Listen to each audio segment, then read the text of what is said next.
সুস্বাগতম। আমি সুকুমার দেবনাথ। আমার আজকের দিন ইউটিউব নিয়ে আপনাদের সামনে হাজির হয়েছি।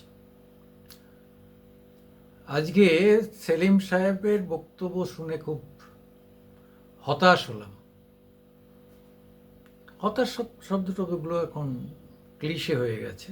বলা ভালো যে উনি যা বললেন স্ববিরোধী। ওনার কথা দিয়ে ওনাকে আমরা স্টাডি করে আপনাদের সামনে নিয়ে আসলে আপনি দেখবেন যে ওনার কথাবার্তা কতটা স্ববিরোধী এবং ওনারই বুমেরাং হয়ে ফিরবে।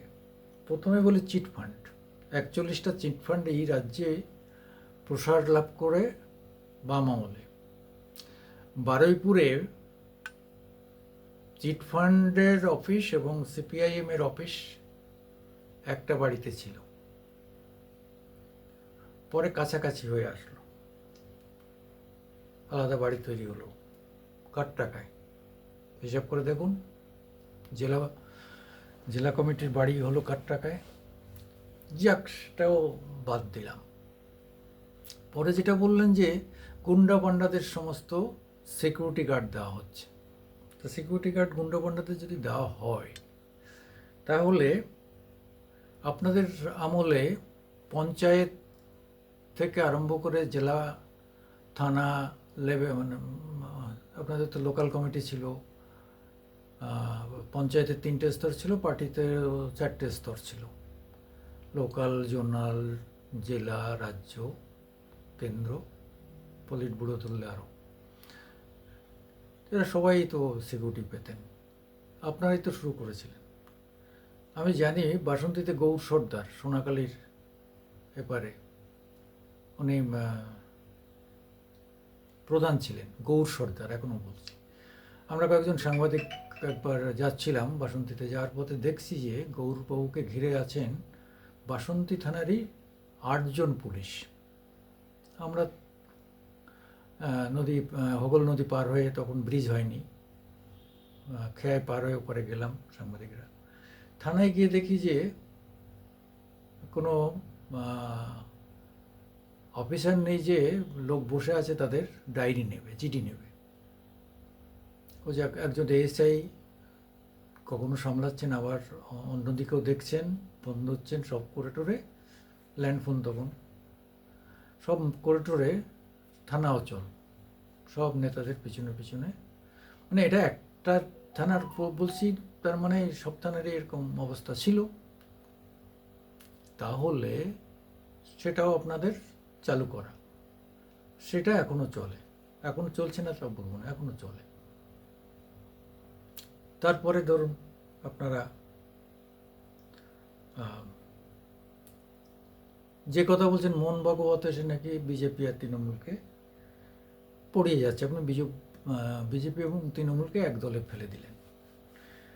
আমি বিগত 15 বছর ধরে আপনাদের একটা কথা বলে আসছিলাম যে প্রকৃত ধর্মনিরপেক্ষ যদি আপনারা হন, তাহলে আপনাদের উচিত মমতাকে সমর্থন করা। কেন, মমতার থেকে বড় ধর্মনিরপেক্ষ ওয়েস্ট বেঙ্গলে আর কোনো নেতা নেই, কোনো দল নেই। আপনি যেখানে যত লড়াই করতে বলুন, যত ডিবেট করতে বলুন, করতে পারি। এটা সারা ভারতবর্ষ জানে যে ধর্মনিরপেক্ষ ফিগার হিসাবে মমতা বেস্ট, লিডার হিসাবে বেস্ট অফ দ্য লর্ড। সেটা যদি হয়, তাহলে আপনাদের তো উচিত মমতাকে সমর্থন করা। আপনার ধর্মনিরপেক্ষ। আপনারা যদি ধর্মনিরপেক্ষ হন, তাহলে আপনার ক্যাডার, সমর্থক, আপনারা তো খুব মিলিটেন্ট পার্টি। একদম আপনাদের ন্যাচুরাল লেভেল পর্যন্ত আপনাদের প্রত্যেককেই আপনারা পড়িয়ে শুনিয়ে, লেখাপড়া করে, বই পড়িয়ে, ক্লাস করে করেন, যেটা আর কোন দল করে না, আই বিলিভ, আমি জানি। তাহলে সেই লোকগুলো বিজেপিকে ভোট দেয় কী করে? আপনি বলবেন যে প্রমাণ কোথায়, আমরা দিই না। তাহলে বলুন, আগে যে আসনটা আপনারা পেতেন, এখন সেই আসনটা 3টে থেকে 77 বিজেপির হয়ে যায় কি করে? ভোটটাও এখানে বিজেপির জন্য আলাদা করে তৈরি প্রডিউস হয়নি। ট্রান্সফার হয় ভোট, একটা দল থেকে আরেকটা দলে চলে যায়। তাহলে মমতা 1 নম্বর দল, তার বিরোধী যারা, তারা বিজেপিকে ভোট দিয়েছে। তার বিরোধীরা আপনারা যারাই সে মমতা বিরোধী, বামেদের যেহেতু হটিয়ে দিয়ে মমতা ক্ষমতায় এসছে, কাজে বামেদের একটা আক্রোশ রয়েছে মমতার উপর, কাজে কোনো বামেরা মমতাকে ভোট দেবে না, এটা খুব পরিষ্কার। এটা ঐতিহাসিকভাবে সঠিক, এটা প্রমাণ্য এবং এটা যুক্তিসঙ্গত। তাহলে আপনারা, ঠিক আছে, আপনারা যদি 77টা সিট আপনারা পেতেন, আপনাদের এটা ভোট ধরে রাখে, আমাদের কিচ্ছু বলার ছিল না। বিজেপি 2-3টে যা পেত, ঠিক আছে। তাহলে হঠাৎ করে বিজেপি 77টা আসন পেয়ে গেল কী করে? কী দিয়ে প্রমাণ করবেন যে আপনাদের ভোটটা ওইদিকে চলে যায়নি? গেছে, শিওর। আগামী 26-এ কী করবেন? এখন থেকেই ব্রিগেড করে যা আওয়াজ দিলেন, তাতে তো আপনার এখানে তো আর বিজেপি ফ্যাক্টর না, ফ্যাক্টর হচ্ছে মমতা। কাজে আপনি মোহন ভাগবতকে দিয়ে মমতা আর বিজেপিকে এক করে দিলেন কেন? বিজেপিকে এক করে মমতার সঙ্গে এক করে দিলেন কেন? কাজেই মমতার মানে ইমেজটাকে আপনারা টার্নিশ করলেন। মমতার ইমেজ টার্নিশ হলে লাভবান কে হবে? সেকেন্ড মেজর দলকে বিজেপি। তাহলে দ্বিতীয় প্রধান দল এ রাজ্যে হচ্ছে বিজেপি। বিজেপির সুবিধার জন্য আপনারা মমতার চরিত্র হনন করছেন, তার ইমেজকে কালিমা লিপন করছেন। সত্য কিনা বলুন?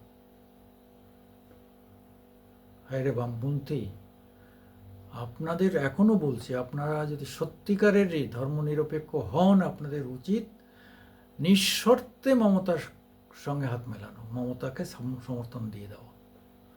তাহলে দেখবেন বিজেপির সিট আরও কমে যাবে, এখানে মমতার শক্তি বাড়বে, এবং মমতার সঙ্গে থাকলে আপনাদের কোনো সমস্যা হওয়ার কথা নয়, আপনারা যখন ধর্মনিরপেক্ষ মানসিকতার। কিন্তু আপনারা সেটা করবেন না। আপনারা মুখে যা বলবেন, খেলাটা অন্যরকম। আপনারা দেউচা পাচামির বিরোধিতা শুরু করলেন। আপনাদের এটা টুডু, উনি ভালো বলেছেন, আমার ওনার বক্তব্য ভালো লেগেছে। তিনি জনগণের সমস্যার কথা বলছেন, একদম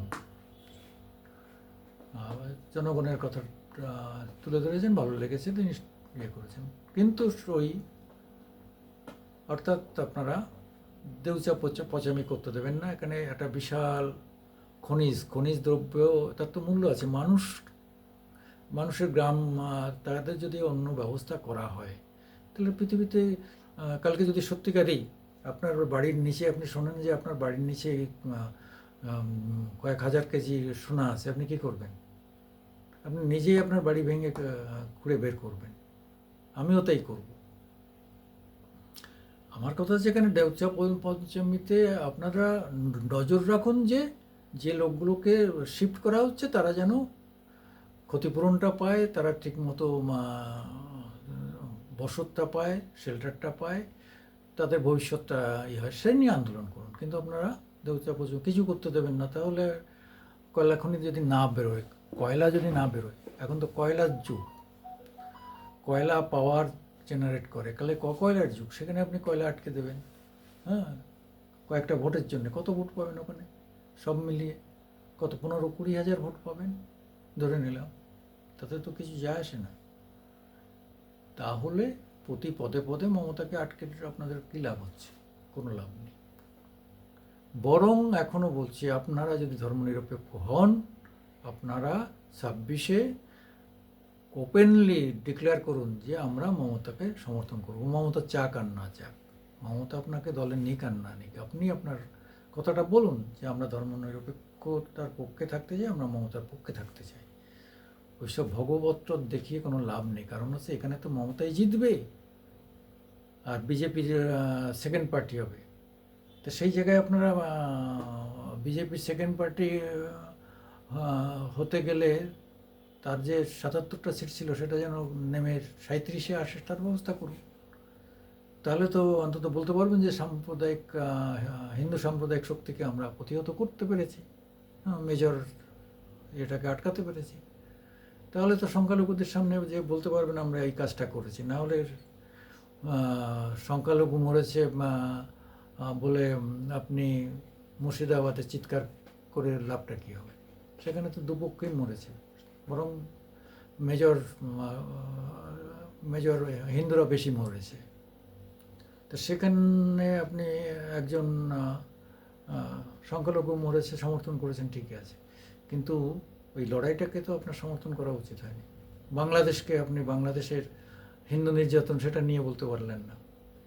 হ্যাঁ, সেখান থেকে লোক এসে এখানে ইয়েটা করেছে, সেটা আপনারা জানেন। তো এই যে গোলযোগ গোলযোগপূর্ণ কথাবার্তা, নিজেদের সঠিকভাবে উপস্থাপন না করে গোল গোল করে ঘুরিয়ে দেওয়া, এই ঘোলাটে ধারণা মানুষ ধরে ফেলেছে। কাজেই আপনারা আর কিছু গুলিয়ে দিতে পারবেন না, আপনারা নিজেরাই এখন মানে গুলিয়ে গেছেন, গোলমালে পড়ে গেছেন।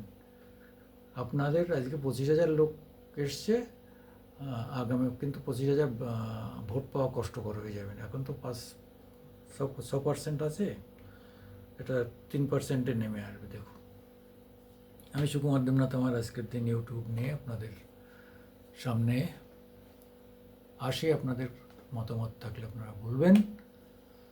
নমস্কার, সত শ্রী অকাল, আদাব।